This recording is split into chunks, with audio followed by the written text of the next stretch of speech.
সাল্লাল্লাহু আলাইহি ওয়াসাল্লাম বলছেন, একজন মানুষকে যখন দাফন করানোর জন্য জানাজা পড়িয়ে সেই খাটের মধ্যে চড়ানো হয়, যেই খাটটা মসজিদের বারান্দায় থাকে, অনেকেই খাটটা দেখে ভয় পায় কিন্তু নামাজ পড়তে আসে না।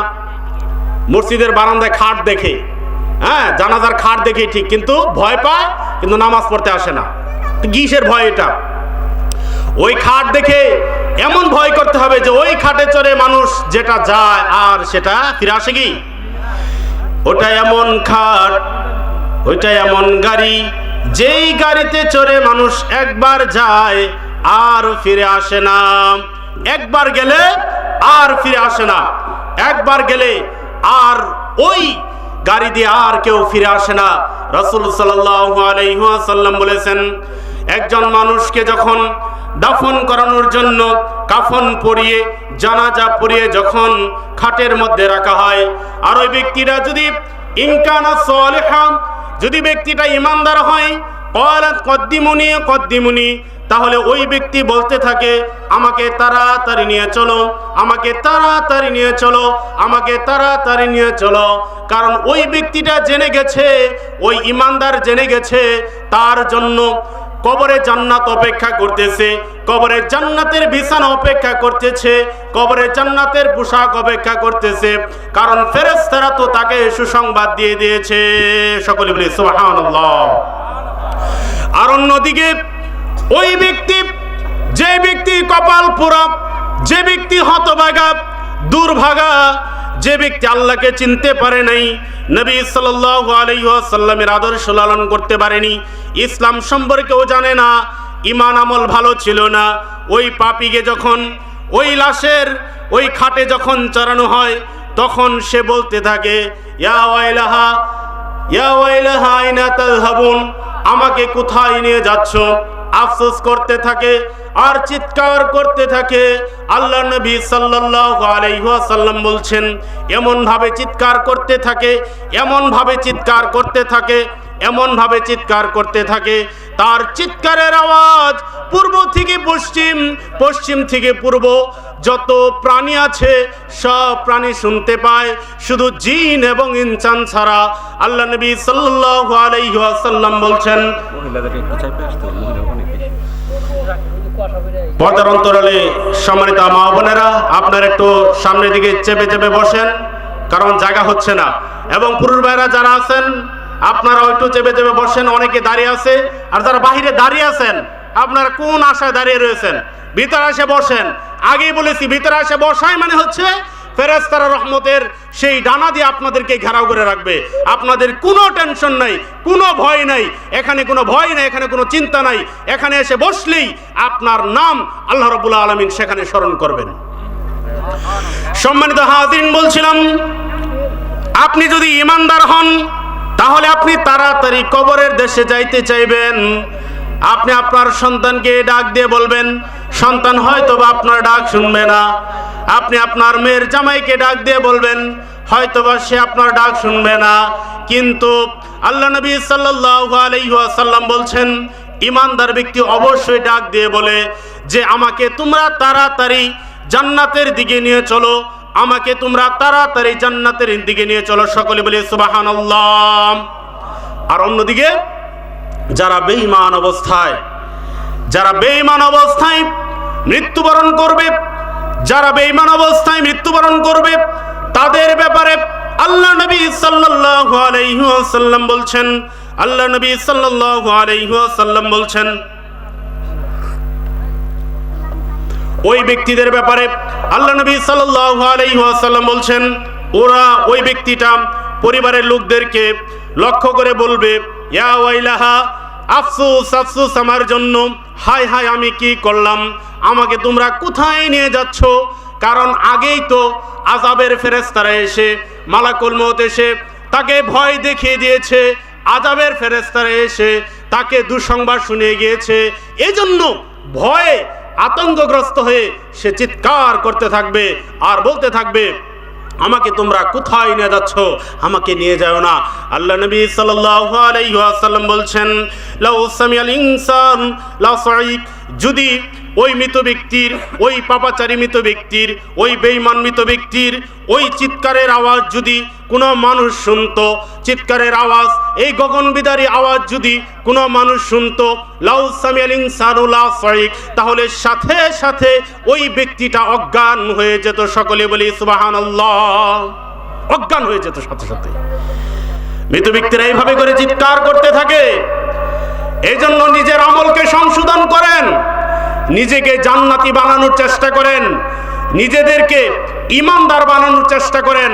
তাহলেই কেবলমাত্র ফেরেশতারা সুসংবাদ নিয়ে আসবে। তা না হলে কবরে আরো কঠিন অবস্থা অপেক্ষা করছে, কঠিন পরিস্থিতি কবর। আল্লাহ নবী সাল্লাল্লাহু আলাইহি ওয়াসাল্লাম কবরের ব্যাপারে কত সাবধান ছিলেন। তিনি যখন কোনো জানাজা দিতেন তখন তিনি চিন্তিত হয়ে যেতেন। রাসূলুল্লাহ সাল্লাল্লাহু আলাইহি ওয়াসাল্লাম কোন এক জানাজায় গেলেন। জানাজায় গিয়ে তিনি বসে পড়লেন, এমনভাবে বসে পড়লেন সাহাবীরা তার চারপাশে চতুর্পাশে বসে পড়লেন এবং রাসূল সাল্লাল্লাহু আলাইহি ওয়াসাল্লাম চিন্তিত অবস্থায়, হাতে তার একটা কাঠের কাঠি ছিল, ওই কাঠি দিয়ে তিনি দাগাদাগি করতেছে, আঁকাআঁকি করতেছে। আল্লাহ নবী সাল্লাল্লাহু আলাইহি ওয়াসাল্লাম সাহাবীদেরকে লক্ষ্য করে বললেন, তোমরা জেনে রাখো, কবরে ঈমানদারদেরকে ফিতনায় ফেলা হয়, কবরে কবরবাসীকে ফিতনায় ফেলা হয়, অর্থাৎ পরীক্ষা করা হয়। এই ফিতনা অর্থ হচ্ছে পরীক্ষা করা হয়, কবরে প্রশ্নগুলো করা হয়। আপনারা সকলেই ওয়াজ জানেন, এই ওয়াজ অনেক শুনছেন, ইমামের মুখেও শুনছেন, আলোচকদের মুখেও শুনছেন, কিন্তু নিজেকে এখন উপলব্ধি করতে পারেন নাই, নিজেকে এখন উপলব্ধি করতে পারেন নাই, ওই কবরবাসী হিসাবে নিজেকে উপলব্ধি করতে পারেন নাই। যেই দিন আপনি যদি কবরের ওই প্রশ্নের উত্তরগুলো যদি দিতে না পারেন, মুনকার নাকিরের প্রশ্নের উত্তরগুলো যদি আপনি দিতে না পারেন, আপনার অবস্থা কি হবে একটু আপনি নিজেকে ভাবেন নাই। সেখানে ওই জায়গায় রেখে নিজেকে ভাবতে হবে, ওই জায়গায় রেখে নিজেকে কল্পনা করতে হবে, তাহলেই আপনি পরিবর্তন হতে পারবেন। আর যদি আপনি ওয়াজ শুনে যান শুধু কানের মজা লাগার জন্য, আর যদি আপনি ওয়াজ শুনে যান শুধু মজা লাগার জন্য, তাহলে ওই ওয়াজ দিয়ে কোনো দিন আপনার কোনো উপকার হবে না, ফায়দা হবে না। এজন্য আমাদের উচিত হবে নিজেদেরকে ঈমানদার বানানো। কারণ কবর বড় কঠিন জায়গা, কবর বড় কঠিন জায়গা, কবর বড় কঠিন জায়গা। সেই জায়গার কথা কেউ জানে না। আপনি ওখানে আযাবের মধ্যে যদি পড়ে যান, চিৎকার করতে থাকবেন, কিন্তু কেউ আপনার ডাক শুনবে না। সম্মানিত হাজিরিন, বলছিলাম সেই দিনকে স্মরণ করেন, যেই দিন কবরে আপনাকে একা রেখে আসা হবে। আপনার যদি আমল না থাকে, আপনার যদি সামানা না থাকে, তাহলে আপনার জন্য সেই কঠিন অবস্থা অপেক্ষা করছে। সেই কঠিন অবস্থাটা কি আপনাদেরকে কয়েকটা ইঙ্গিত আমি দিয়ে যাই। রাসূলুল্লাহ সাল্লাল্লাহু আলাইহি ওয়াসাল্লাম বলছেন, মুনকার নাকির এসে প্রশ্ন করতে থাকেন, ঈমানদারদেরকে প্রশ্ন করেন। আপনি যদি ঈমানদার হন, ঈমান নিয়ে যদি কবরে যেতে পারেন, যদি নামাজ কালাম পড়েন, ভালো মানুষ যদি আপনি হন, তাহলে নিজেকে ওখানে রেখে একটু কল্পনা করেন। আল্লাহ নবী সাল্লাল্লাহু আলাইহি ওয়াসাল্লাম বলছেন, আল্লাহ নবী সাল্লাল্লাহু আলাইহি ওয়াসাল্লাম বলছেন, ঈমানদারদেরকে যখন এই প্রশ্নগুলো করা হয়, মান রব্বুকা ওয়া মা দীনুকা ওয়া মান নাবিয়ুকা মান হাযা রাজুল আল্লাযী বুইসা ফীকুম, এই প্রশ্নগুলো যখন করা হয়, ঈমানদার যখন উত্তর দিতে পারে, তখন ফেরেশতারা এসে বলে, এই ব্যক্তির জন্য, এই মুর্দার জন্য, এই মৃত ব্যক্তির জন্য কবরকে 70 হাত প্রশস্ত করে দেওয়া হোক। সবাই বলে সুবহানাল্লাহ। আর অন্যদিকে যে ব্যক্তি বেঈমান, যে ব্যক্তি মুনাফিক, যে ব্যক্তি কাফের, ওই ব্যক্তি তো প্রশ্নের উত্তর দিতে পারে না। ফেরেশতারা বলেন, এই ব্যক্তির উপরে কবর তুমি চেপে যাও, কবরের মাটি তুমি চেপে যাও। নবী সাল্লাল্লাহু আলাইহি ওয়াসাল্লাম এক হাতের আঙ্গুল আরেক হাতের আঙ্গুলের ভিতরে ঢুকিয়ে দিয়ে দেখিয়ে দিয়েছেন যে এইভাবে করে কবর মানুষকে চাপ দিতে থাকে। আর চাপ দেওয়ার কারণে এক পাশের পাঁজরের হাড্ডি আরেক পাশের পাঁজরের হাড্ডির সাথে লেগে যায়। সকলে বলি নাউজুবিল্লাহ। সম্মানিত হাজিরিন, সেই কবর কঠিন জায়গা, সেই কবরের ব্যাপারে আমাদেরকে প্রস্তুতি নিতে হবে, আমাদেরকে সেই কবরের ব্যাপারে প্রস্তুতি নিতে হবে। সাহাবায়ে কেরামগণ কবরের ব্যাপারে প্রস্তুতি নিয়েছেন। সাহাবায়ে কেরামগণ কান্না করতেন। ওমর বিন খাত্তাব রাদিয়াল্লাহু আনহু এমন একজন সাহাবী ছিলেন, এমন একজন বিশিষ্ট সাহাবী ছিলেন। ওমর বিন খাত্তাব রাদিয়াল্লাহু আনহু, ওমর বিন খাত্তাব রাদিয়াল্লাহু আনহু এশারের নামাজ পড়ে অনেকক্ষণ তিনি তাসবিহ তাহলিল জিকির আজগার করে কান্নাকাটি করতেন। কান্নাকাটি করে আবার তিনি ঘুমিয়ে যেতেন, ঘুম তার ভেঙে যেত, কবরের কথা তার স্মরণ হয়ে যেত। ওমর বিন খাত্তাব রাদিয়াল্লাহু আনহুর কবরের আযাবের কথা স্মরণ করে ওমর বিন খাত্তাব রাদিয়াল্লাহু আনহু ঘুমাইতে পারতেন না। আবার ঘুম থেকে জেগে উঠতেন, ঘুম থেকে জেগে উঠে আবার তিনি কান্না শুরু করতেন। এইভাবে করে বর্ণনার মধ্যে পাওয়া যায় ওমর বিন খাত্তাব রাদিয়াল্লাহু আনহু কান্না করতে করতে তার চোখের নিচ দিয়ে কালো দাগ পড়ে গিয়েছিল।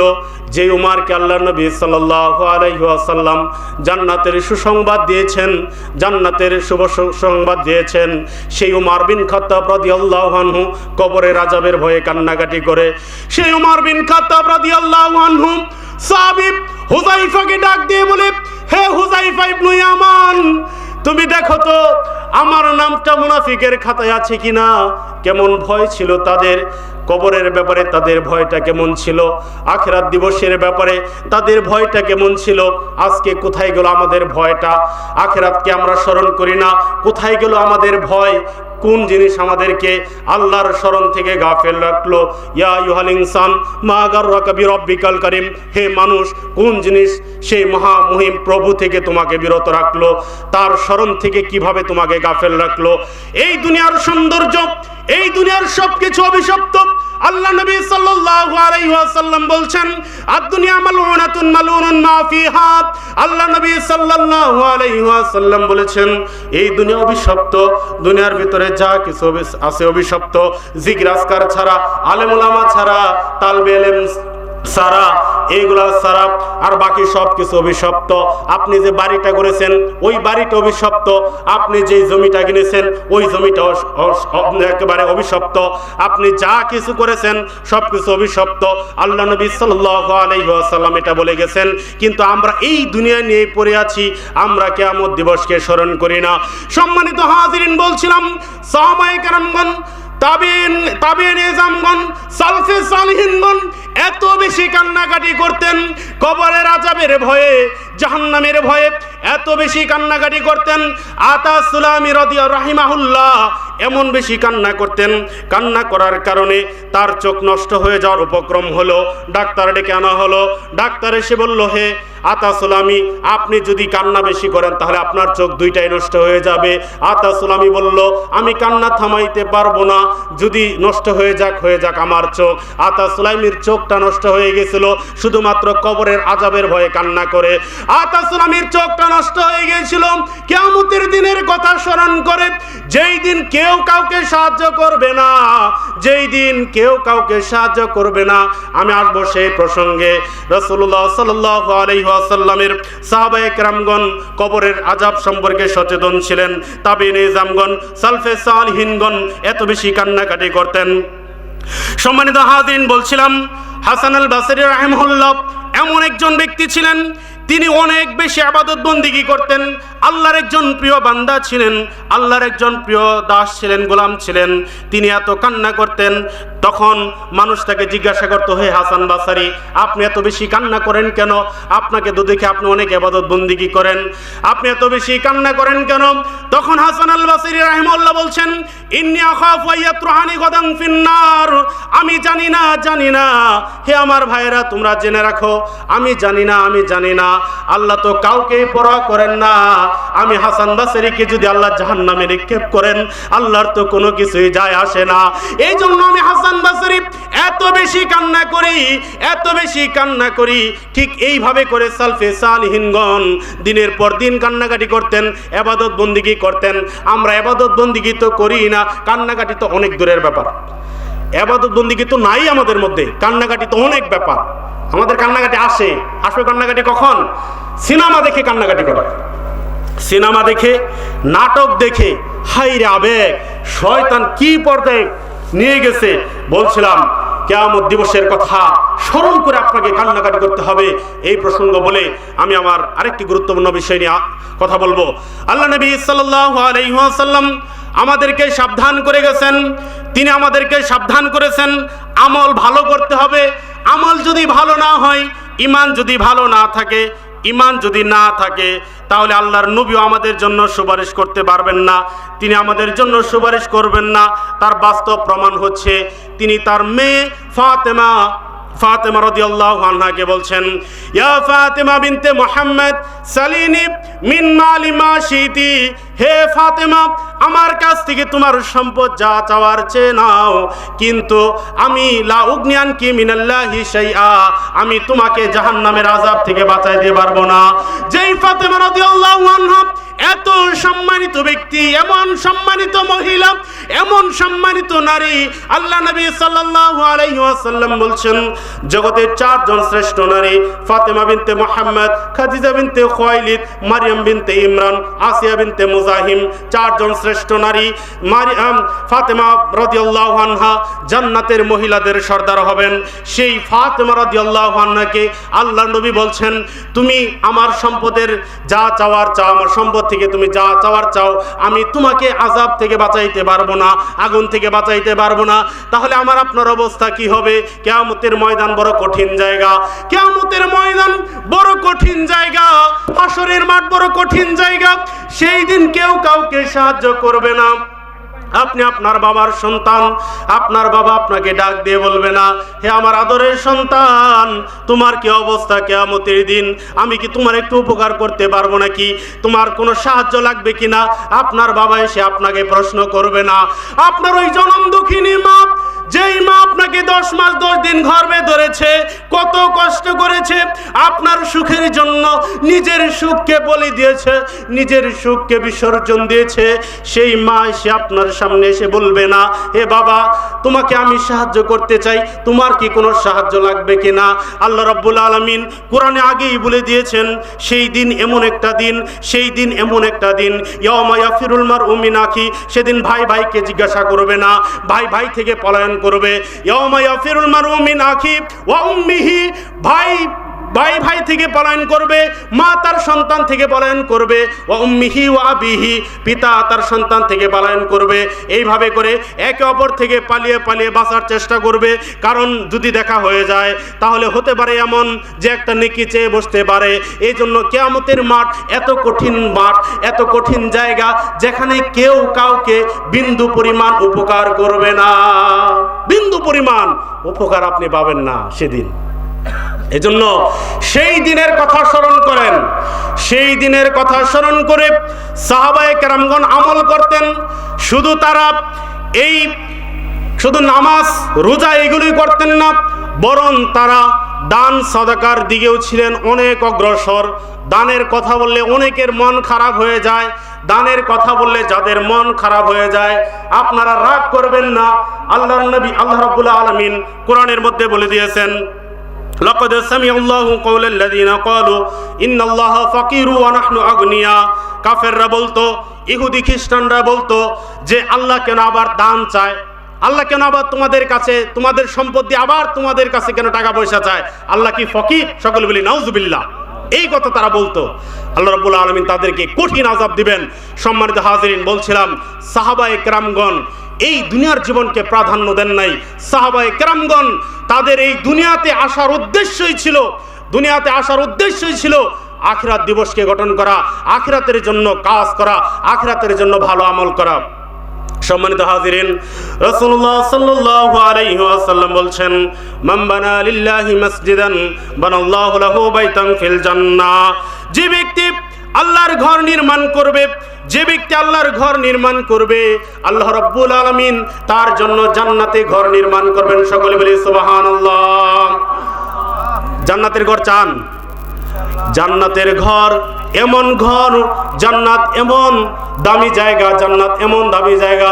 আল্লাহ নবী সাল্লাল্লাহু আলাইহি ওয়াসাল্লাম বলছেন, মাউদিউ সাউতিন ফিল জান্নাহ খায়রুম মিনাদ দুনিয়া মা ফিহা।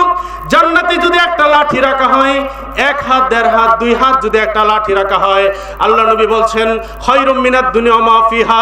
জান্নাতে লাঠি রাখার জায়গা হচ্ছে দুনিয়া এবং দুনিয়ার মাঝখানে যত জিনিস আছে সমস্ত জিনিসের চাইতে উত্তম। সকলে বলি সুবহানাল্লাহ।